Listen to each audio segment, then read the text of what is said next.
Tere tulemast EcoShooti. Oh! Škoda Enyaqi puhul veel üks lahe asi. Ma istun autosse sisse, ma ei pea ühtegi nuppu ega midagi otsima. Auto on valmis kohe minema, sõitma, lülitab ennast sisse. Ma saan oma telefoni ära panna. Teine ootab juba ees. Siin on 2 telefoni siuke mõnus hoidja, millest üks on juhtmevaba laadja. Škoda Enyaqi sisu. Sõna premium on väga asjakohane. EcoShoot, Lodge ja kõik need teised nimed seal õhkab sellist kvaliteeti. Ja teine asi, mis siit õhkab, need materjalid, nende touch and feel, kui sa neid katsud, need on mõnusad ja siit tuleb läbi ka jätkusuutlikkus ja siuke roheline mõtlemine, et elektriauto puhul ei ole ainult see, et sõidad elektriga, vaid kui me sellest samast nahksisust räägime, siis selle töötlemisel on kasutatud oliivõlitööstuse jääkprodukte ehk roheline mõtlemine all the way ja see ei ole veel kõik. Kui me võtame madalamalt varustustasemelt teised materjalid, seal on ära kasutatud veel pudelid taaskäideldud kujul, tekstiilitööstuse jääke. Nii et igal juhul, kui sa siit sellest roolist või kuskilt kinni võtad, toetad, millegagi kokku puutud, see on kõik läbi mõeldud ja väga siukene mõnus, hea. Ja mul on elutoalik, mul on kodune tunne siin autos.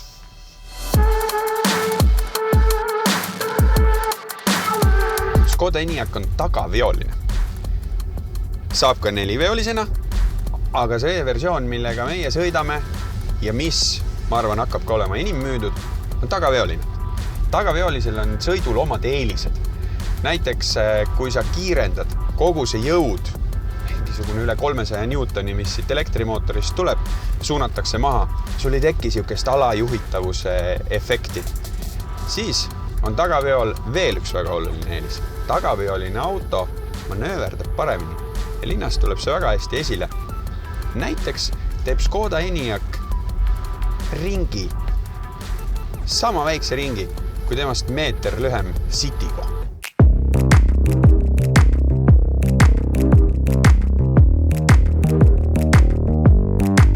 Mis elektriauto sõidu teeb veel huvitavaks või mis on teistmoodi, on regeneratiivne pidurdamine ehk siis rekuperatsioon. Ja sellel Škoda Enyaqil on rooli taga labad, kus ma saan seda rekuperatsiooni astet muuta. Aga kui ma soovin, siis ma tõmban ta maksimaalse peale ehk siuksesse B-braking asendisse. Ja mida Škoda Enyaq teeb, kui ma lasen jala gaasipedaali pealt ära, ta jääb ka täiesti seisma. Ja see on väga mõnus. See tegelikult, kui sa harjud sellega ära, siis sa ei hakkagi piduripedaali otsima ja kõik see energia salvestatakse tagasi akudesse, nii et pidurdamine on pigem isegi kasulik ja sellest tuleb ka natukene eelist nii-öelda sellel läbisõidu ulatusele.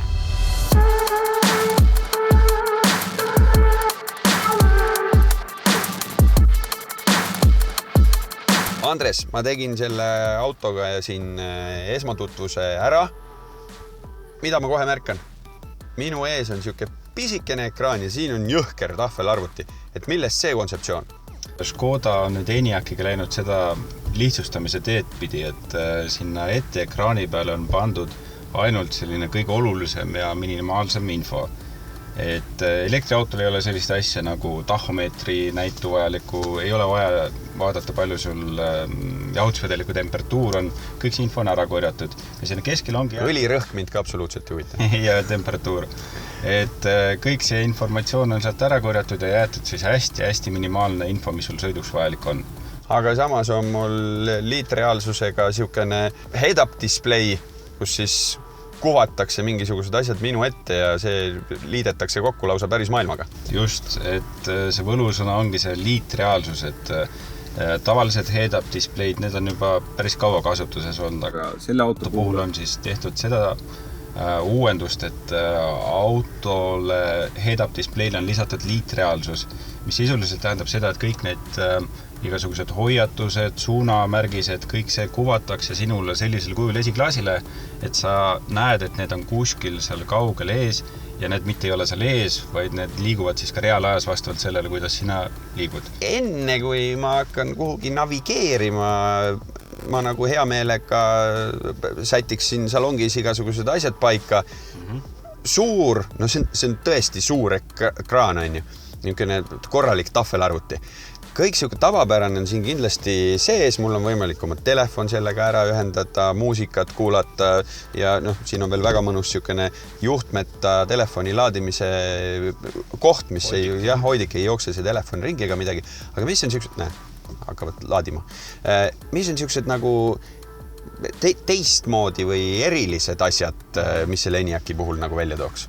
Okei, ja ekraan on suur, 13 tolli on suisa selle läbimõõt või diagonaal, et sellist väga tihti autodest ei leia.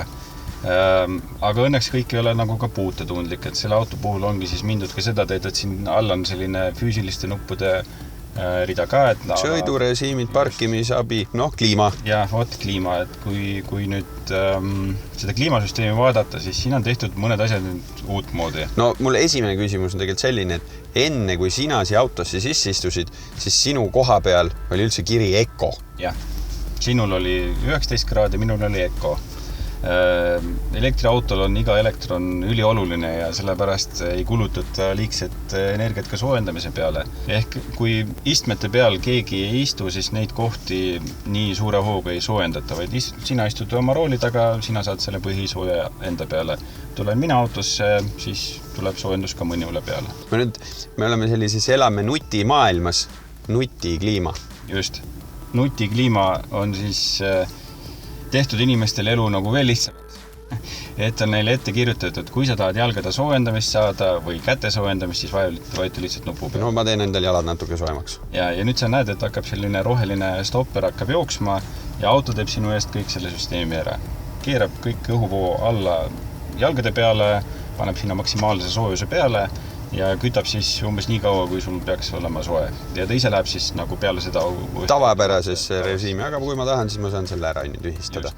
Et tore, aga nüüd selle sama siukse Eco ja sellise asja kohta küsimus, et elektriauto ja kütmine ja jahutamine, et ma tahan siia mugavalt sisse tulla. Väljas on, ütleme, praegu küll paistab päike, aga miinuskraadid ja tahaks, et auto oleks mugavalt soe.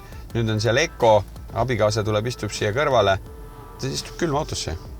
Siis on siin selline standardis kõikidel vahet ei ole, mis autoversiooni ENIAC-i võtta, alates 50 kuni 80, kõigil on standardis selline minu meelest päris lahe asi. Et sa saad ära määrata siis autos, milline koht kõigepealt ära soojendada. Et siit sa saad valida siis, kas enda koht, kalli kaasistuja koht või lapsed, saad ükshaaval valida. Ja kui sa oled selle nüüd ära määranud, siis neid kohtasid soojendatakse esimesena. Jah, sa saad ise ära määrata, kelle koht peaks siis olema esimesena nii-öelda häälestatud. See ei ole ainult soojenduse kohta, vaid see on talvel ka, suvel ka jahutuse kohta, et palaval suve ilmal, kui sa tahad, et näiteks lapse koht taga oleks juba ette jahutatud, siis sa saad selle ära määrata. Okei. Väljasõit? Just, et see on nüüd selline juba varasemast tuttav nii-öelda seisusoojendus. Valid endal päeva. Lähen neljapäeviti, mina hakkan iga päev kell 7 oma päevaga peale. Saad valida, kas... Ja nii ütleme, et siis iga nädal. Iga nädal, jah. Sa saad veel autot nii-öelda kiiresti enda jaoks soojenema panna ka sellisel viisil, et auto ise siis, kui sul on siin settingutest pandud peale, et need asjad aktiveerida, ehk siis iste ja roolisoojendus, siis auto ise vaatab, mis on väljas temperatuur ja isegi praegu näiteks +5 kraadise temperatuur. Ja sõidu alustamisel olenevalt temperatuurist sisse lülitamine. Jah, ehk auto, kui sa tuled autosse, istud sisse, siis auto vaatab väljas on +5 kraadi, autos sees on +5 kraadi, panen kohe istmesoojenduse ja roolisoojenduse peale. Need asjad on siis valmis. Aircare? Aircare, see on juba kõikidelt teistelt Škodadelt ka tuntud, et kui sa selle aktiveerid siin, vajutad selle nupu peale, siis suletakse välise õhu juurde pool, kõik klapid pannakse kinni ja läbi siis spetsiaalse osakeste filtreerimise filtri puhastatakse salongi õhk näiteks õietolmust ära. Et kevadel on allergikute on väga hea. Hästi. Mul on kliima paigas, mul on autos hea olla, mul on pere peal ja ma otsustan, et ma sõidan Vilniusesse. Miks sa Vilniusesse lähed? No, Leedus pole kaua käinud. Ja, miks ka minna? See navisüsteem on siis ka täiendatud elektriauto nii-öelda funktsioonidega ja siin on hästi näha, et kui sa võtad kaardi välja praegu, võtad kaardi peale ja siis nii-öelda zoomid seda näppudega sisse-välja, siis mida kaugemale sa zoomid, siis näed, et hakkab selline nagu valge piirjoon. On heleala ja on tumeala. Ütleme, et Soome praamiga üle, siis on kuhugi Mikkelisse, Rootsis Uppsalasse ja siin Lätis on võimalik meil mingisugune Riiani ära sõita. Ja kui sa lähed, täpselt Riiani praegu saabki ja kui sa lähed siia kaugemale, siis näiteks isegi siit Kopenhaageni ümbruses. No jah, muidugi, mul on võimalik praamitada. Ehk mõte on selles, et kaardi pealt sul on juba näha nagu see piirjoon, et kuhu sa selle akuga hetkel, kui kaugele sa suudad sõita. Aga mina nüüd ikkagi olen jonnakas eestlane ja hoolimata, et auto arvab, et ma võiksin sõita Riiga, mina otsustan, et ma lähen Vilniusesse. Kuhu on 530 kilomeetrit? Kuhu on 530 kilomeetrit. Meil ei ole aku esiteks siin praegu päris täis. The next stopover is on a limited access road. Ja auto nüüd arvestabki seda, palju sul on konkreetselt akus energiat olemas. Nüüd hetkel. Ja kui sa nüüd hakkad mööda seda teed sõitma Vilniuse poole, siis on sul juba näidatud 2 laadimispunkti, mida sa võiksid kasutada. Kuskil Lätis üks 50 kilovatine laadja. Lisaks ta veel soovitab mul siin mingisuguseid peatuseid kohvikutes teha, on ju? Jah, kõht täis süüa. Aga 50 kilovatine laadja, sinna peaks sõitma 3 tundi 21 minutit ja täislaadimine siis sellel hetkel seal 50 kilomeetris või... Ta paneb 80-ni. Jah, 80%. Kiirlaadimised, siis ta arvestab nagu 80%-ni. Jah.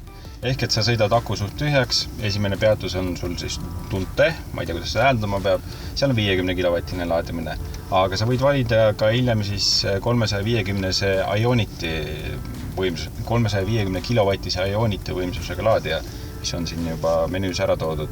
Et Eestis Ioniti laadijaid veel ei ole, kohe tulevad, aga seal on juba püsti ja seda see kaardi rakendus tunneb.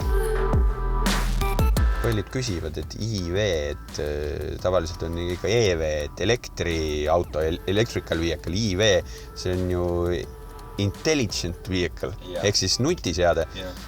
Kliimaseade on nutikas ja navigatsioon on nutikas ja ta pakub mulle, ma ütlen, et siis neid kohvikupeatuseid, ta pakub mulle, kus ma saan laadida ja kui mul on see liitreaalsusega head-up display, siis mul on veel nagu, siis peab ikka ise juhm olema, kui mõne mahapööramise maha magad. Ja selle kaardi rakendusega on ka see mõnus asi kasutaja jaoks, et kuigi hetkel siin kõiki laadijaid näiteks peal ei ole ja kõiki Eesti kaarte ei ole peal, kõiki uusi teid näiteks, et siis see süsteem ise käib serveris oma kaardi andmeid uuendamas ja nii kui on selle olemas uus versioon sellest Eesti kaardist või näiteks Läti kaardist või kuhu iganes te plaanite sõita, siis ta teeb selle uuenduse ise automaatselt ära, et enam ei pea kuhugi esindusse minema ja selleks eraldi alla laadima. DVD-plaati ostma. Ja, just, et kõik käib üle võrgu. Ja klient sellest otseselt midagi maksma ei pea, et kõik see andmemaht siis, mis selle kaardi alla tõmbamiseks on, see on juba selle paketi sisse arvestada. Rahulikult võin sõita Borisse ja Bori Jazzi festivalile siin sellega praegu, nii et üldse ei muretse ka.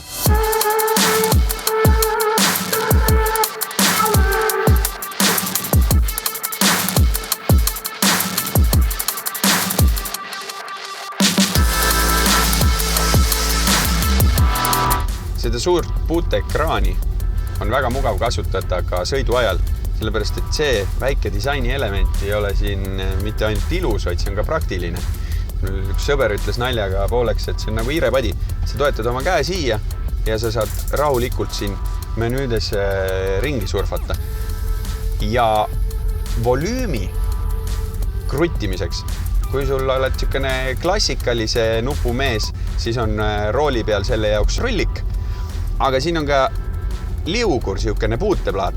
Aga sa ei pea ainult libistama siin edasi-tagasi. Sa võid ka siin nii-öelda koputada ja toksida ja ta suurendab ja vähendab volüümi.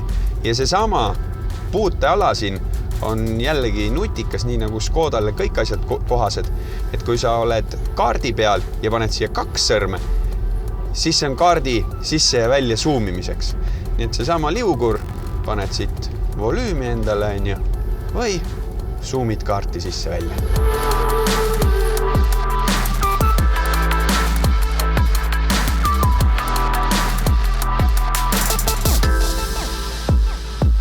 Henri auto istme tagaruum on ka tegelikult oluline, et ikka vaadatakse, kas 1,90 m mees mahub ära ja mis on niisugused asjad, mis siin Škodas võib-olla olulised on?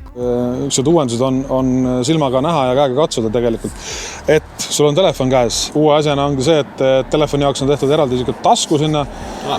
Saad ära panna. Hästi. Siis elektriautole kohaselt taga seda kesktunnelit ei ole, ehk et sul on jalaruumi rohkem. Mahud ilusti ära ka suuremad mehed, siis loomulikult asjad nagu USB otsad ja kolmetsooni kliimad ja istmesoojendused, kõik sellised asjad. Aga kui ma nüüd siia vaatan, ja. Klassikalised asjad ikkagi ka olemas, käetugi ja topsihoidja. Absoluutselt, kõik need tavafunktsioonid, mis tavaautolgi on olemas. Suusaluuk iseenesest ma vaatan on ka sellise suurusega, et siit paneb ikkagi lumelaua läbi. Ma usun küll, jah. Isofixid ka, jah. Et selles mõttes on nad tehtud hästi praktilised, et need katted ei lähe kaotsi sealt pealt. Teistpidi, et nad ei vahi nagu sulle niisama näkku ka. Ja samas vaatan, on ju, et siuke vana hea sirm ikkagi, sest et toonklaasiga niimoodi... Et ei pea nagu päris tumedaks toonima. Meil on siin selle autolt saba taga. Räägi sellest laadimisest natukene. Meil on siin praegu kasutusel wallbox. Just. Ja kui elektriauto omanik oled, siis tegelikult see oleks ka see üks mõistlik asi, mis koju soetada. Jah, see oleks kõige mõistlikum lahendus selles mõttes, et eks neid variante on veel, et saab laadida ka võrgupinge pealt siis nii-öelda pistikupesast. Siis on ta laadimisaeg kuskil 24 tundi, aga see ei ole, ei ole kõige mõistlikum. Ei ole mõistlik. Aga selle wallboxi lahendusega? Wallboxi lahendusega on kuskil 6-7 tundi aku täis. Nii ehk et tuled õhtul koju, igal juhul on sul hommikuks ka täiesti tühi aku täis. Just. Siis on avalikud laadimispunktid, eks, et seal on ka siis on tavalaadijad, mille laadimiskiirus on siis umbes sama suur ja siis on kiirlaadijad, mis on siis, me räägime kuskil tunnist ajast. Ehk siis võtame teistpidi, teed 10-minutilise peatuse, saad umbes 100 kilomeetrit sõiduulatust juurde. Jah, et kui selle kiirlaadijaga laadid, et siis jah, aga lihtsalt kiirlaadija puhul üks väike miinus on, et see hind, et ta on natuke kallim kui siis... Kodunt laadides aku täis maksab umbes... 7 euro umbes. Ehk siis... sõltub natuke hinnast, sellest kilovati hinnast. 100 kilomeetrit siis seal 1-2 euro vahel midagi sellist. Umbes nii, jah. Ja kui aku täis on ja siis tahaks ju nagu hakata autoga sõitma ja kuhugi perereisile minema. Et vähe sellest, et istmetel ruumi on, kuidas on siis Eniakil siin pagasnikus? Siin on iseenesest lihtne, et pagasiruum on suur. Peaaegu sama suur kui Kodiakil. Vanad head Škoda nipid. Poekonksud on ju? Jah. Kõik niisugused asjad, mis tava Škodadel on olemas, on ka siin olemas. Et istmete langetamised, võrgud, poekoti hoidjad, kõik asjad. Mis meil katte all? Väike lisapani. Siin ongi kõik need. Ja, see on nüüd, sa saad laadjale panna siis külge selle kõige tavalisema kodupistiku, on ju? Pistiku. Aga kui sul on kodus jõupesa, siis mõnes mõttes ka wallboxi siukene veidi asendaja, on ju? Jah, et kui on jõupistik olemas, siis saab ka natukene võimsamalt. Ja Type 2 kaabel, on ju? Just. Ma näen ju ühte vahvat nuppu veel siin. Veokonks. Täitsa olemas. See ei ole ka elektriautodel nagu tavapärane, sest enamasti on siin olnud mudeleid, millel veokonks on, aga sinna külge nagu haagist panna ei tohi. Palju siia kilogramme lubatakse? Siia saab 1000 kilogrammi, nii et täiesti korralik haagis. Ehk enamus inimesi, kes omavad kerghaagise lube, võtavad tanklast, siis pole üldse mingit probleemi. Jah, täiesti tehtav. Kuule. Uus koht. Ennem oli ta ju kütusepaagiluugi sees. Jah. Jääkaabits, aga Škoda puhul on ju alati mingid nippe veel, siin on mingid numbreid ja asju peale, on ju? Siin on rehvi sügavuse mõõtmiseks on millimeeter mõõdustik peale ja ta on kergelt nii-öelda läätseline ka, ehk siis suurendusklaas, et näed, saad vaadata, mis numbreid sul rehvis vaja on hoida, mis rõhku. Lähme vaatame juhi kohal. Jah. Saan aru, et Simply Clever siin ka juhi koha peal jätkub Škodal? Igal juhul, jah. Et siin on siis võib-olla paar head näidet ka, et esiteks tavapärane varasemalt juba tundud asi, eks ju, Škoda vihmavari. Eesti ilmastiku silmas pidades, ma arvan, igati paslik. Prügikasti võimalus siis koos kilekotiga, et saad midagi niisugust määrdimamat rohkem ära visata. Nätsusuust kohe sinna panna, mitte siia polstri külge, mis on ka väga mõnus, sest et need panipaigad on ju pehmed. Need on pehmed, jah, et jah, nätsud, banaanikuured, kõik saab siia ära panna. siis uuema tüübi ukselingid. Kui me nüüd liigume sinna sissepoole, siis kõik panipaigad on siis seest polsterdusega, et ei hakkaks midagi kolisema. Kolise ei lärma sul siin. Just. Lisapanipaik siin keskkonsoolis all on ju. Keskkonsoolis siuke lisataskuke on ju. Ja siis pillikeel seal. Ja joogitopsi hoidja puhul on siis ka see, et saad reguleerida seda. Ja siin topsi hoidja sees on üks siuke pilu. Sinna saad näiteks parkimiskaardi ilusti ära panna, et ei eksle mööda autot kuskil ringi. Mina paneks siin auto käima, läheks naudiks seda sõitu veel. Ma arvan, see on hea mõte sul, jah?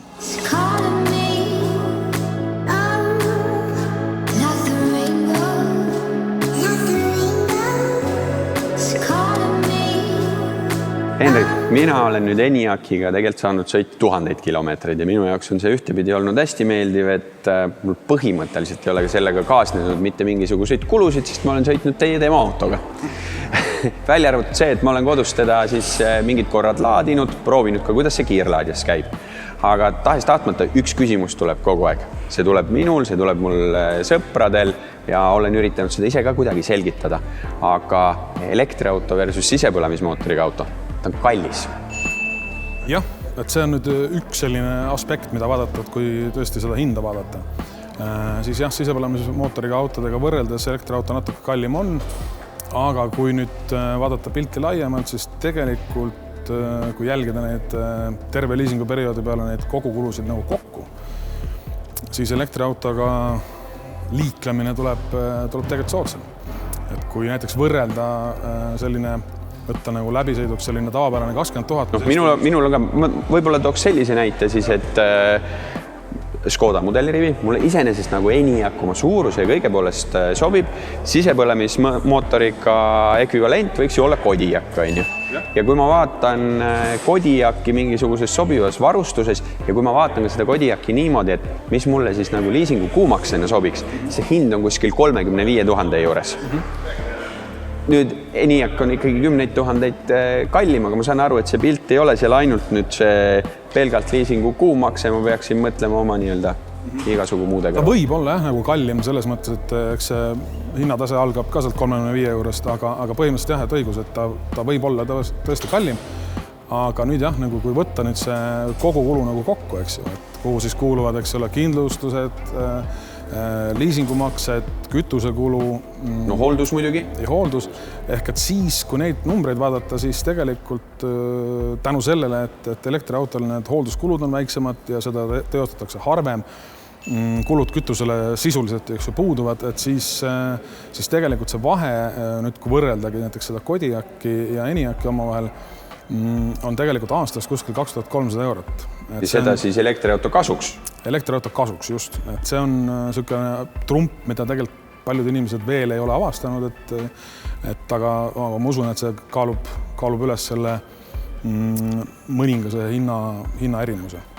Ehk et kui ma võtan ühe siukse lihtne asi alati, võtan auto finantseeringusse, kuumakse, siis kuumakse justkui on kallim, sest auto on kallim, on ju? Jah, no kuumakse on jah mõneti kallim, eks ju, sõltuvad hinnast, aga jällegi muud järgnevad asjad on jälle nagu soodsamad. Kindlustus? Kindlustus on mõnevõrra soodsam, eks pakkujad on erinevad, aga näiteks liisinguintressid on elektriautol kindlasti soodsamad. Ehk siis liisingud ka soosivad pigelt seda rohemaailma? Just. Mis meil sealt järgmine oleks? Kütus? Kütus. Et jällegi, et sisepõlemismootoriga auto puhul igas kuus see moodustab ikkagi päris suure osa, eks ole, ükskõik siis kas pere-eelarvest. Kui me võtame siukse arvutuse siia korraks, et liitrit 100 kilomeetrile, ma ei tea, 6-8 liitrit 100 kilomeetrile, see on ikkagi üle 10 euro nii-öelda 100 kilomeetrile. Elektriautot kodunt laadides tuleb see siis kusagil suurusjärg? Jah, seal kuskil 1,5 euro juurde natuke rohkem võib-olla. 8-kordne vahe, ütleme, on ju. Siis hooldus. Selles mõttes, et see hoolduse sääst tuleb mille pealt? Esiteks on see, et üks niisugune kõige lihtsam vaade ja selle asjal on see, et ei ole nii palju liikuvaid osi ja kuluvaid osi, eks ju, ei ole õlivahetusi, sellised asju. Kui ei ole õli, siis ei ole ka filtreid ja kõike seda asja. Just, et seal küll salongiõhufiltrid on ja sellised asjad, aga jällegi, et need asjad, mis seda hinda nagu tavahoolduse puhul kergitavad, selle autol ei ole, et kui vaadata, et 2 aasta takka, kui seda hooldust tuleb teha, on siis hind kuskil circa 200 eurot. ehk et see on ikkagi võrreldes ükskõik millise sisepõlemismootoriga autoga on see ikkagi tuntav vahe ja sealt joonistubki see natuke rõõmsam number välja ka. Ehk kui sa oled selline keskpärane autokasutaja, 20 000 aastas, kui sulle see elektriauto range täna, mina panin proovile, 420 kilomeetrit sõitsin taga ära, kui kõik see laadimisvõrgustik ja asi kõik sulle sobib, siis tegelikkuses sul tuleb lõpuks kogukuluna 5 aasta peale nagu ikkagi elektriauto hulka soodsam kätte. Tunduvalt soodsam. Et jah, see vahe on jah selles, et eks see üks asi on see rahaline pool, teine asi on just see, et kuidas see auto iseenesest sobib, aga sellega on jälle see, et seda tuleb proovida ja katsetada, et ma usun, et kui vanasti olid elektriautod niimoodi, et sa linnapildis said kohe aru, et ta oli nagu teistsugune ja selline natuke võib-olla selline, mitte just kõigile silma järgi, eks ole, et siis praegu on see, et nad on hästi sarnased juba nagu tavaautodega nii-öelda ja see vahe on selline varjatum, et rahakotis on seda vahet rohkem tunda. Ehk võtame selle jutu siis niimoodi kokku.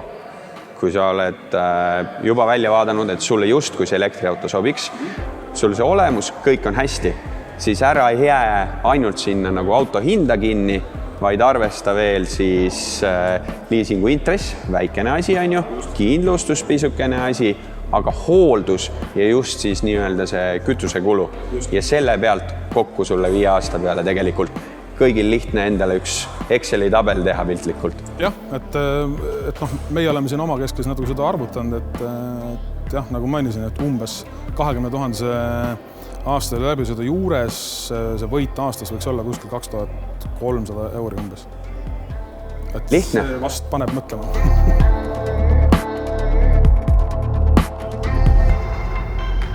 Kuigi liiklusseadus seda ei luba, siis ju autodega saab sõita. Ja kuulete? Ta ütleb, et võta juhtimine üle. Ta arvab, et juht magab. Nüüd mind sikutati turvavööst. Ja nüüd, mida teeb auto?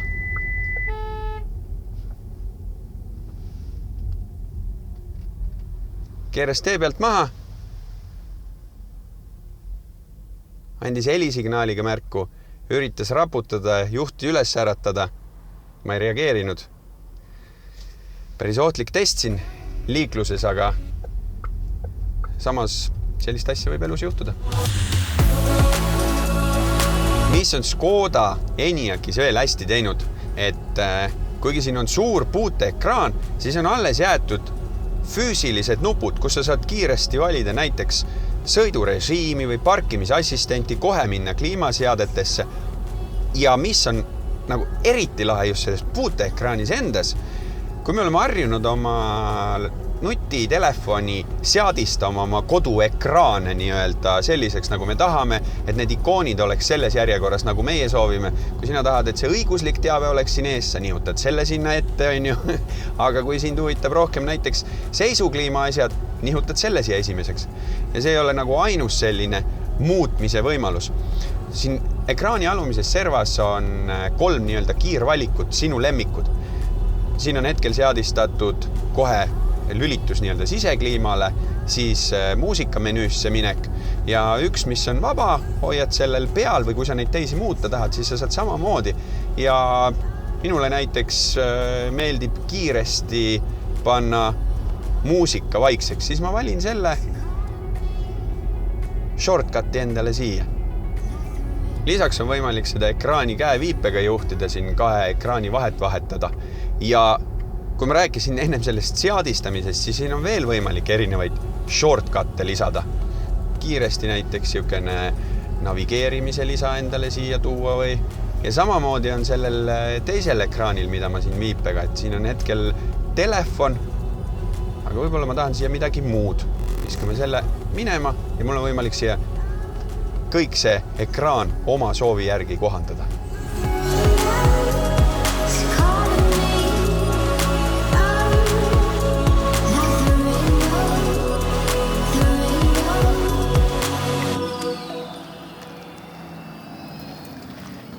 Kui sa kuuled seda heli, siis on sinu lähedal Škoda Enyaq, uus Škoda elektriauto. Ja kui sina otsid elektriautot, aga mis oleks selline auto, mis on võimalikult tavapärane ehk et võimalikult selline auto, millega sa oled harjunud. Et oleks täis nutikaid lahendusi, et kogu su pere mahuks sinna peale, et tal oleks veokonks, mille külge sa saad panna haagise või näiteks jalgrattahoidja, katusele katuseboksi ja ühe laadimisega sõidaks üle 500 kilomeetri. Siis ma arvan, et õige vastus on see, mis on minu selja taga. Škoda Enyaq IV.